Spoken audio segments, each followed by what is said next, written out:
Today, I've got my new racket. It's time to get back out on the court. It's Australia versus America, and I really want to whip this guy, and I think I'm going to as well, but I need to speak to John McDermott to get myself functioning properly, moving well, and warmed up. He's our functional therapist. He's going to show me what to do. Let's go see what he has to say. When you're warming up for tennis, you want to take a look at the compensations that take place during the game of tennis. That happens at the shoulder, the elbow, the wrist, and of course, the hips, the knees, and the feet. First warm-up exercise we're going to do is full circles. The most important thing is for Nick to be able to keep his shoulder down while he's doing that exercise. Then we're going to do 3 or 4 in that direction, and let's go right back in the other direction now.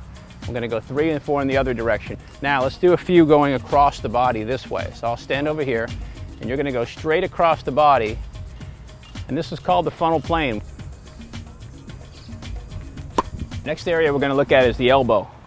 Very important in tennis, obviously. We want to go shoulder first, then elbow, then wrist, in that sequence, in that order, because it's very important for the brain, okay? So what we're going to do is I'm going to have you go in this position here and just bring your thumb and point your thumb at yourself, like I'm the best. What you want to do is you want to slowly begin to start rotating your wrist out here to the end as far as you can, hold it, and then begin under resistance to pull this away from the body.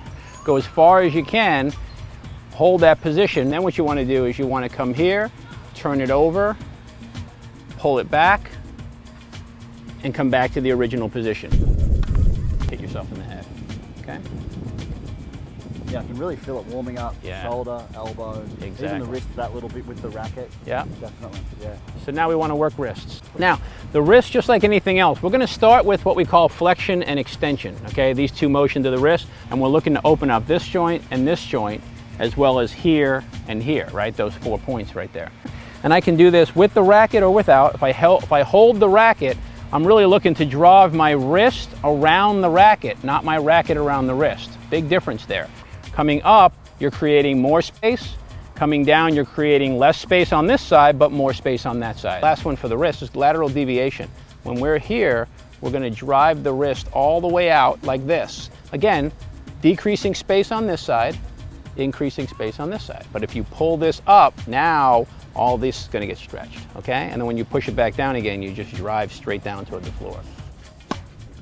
Solid victory in 3 sets. Thanks to John for showing me how to warm up. My tennis elbow didn't come up at all. Usually I wear a brace, but because I warmed up properly, I've avoided injury and I've moved well and properly around the court. Remember to cool down and also remember to connect with us. I'm Nick Davey for KTV.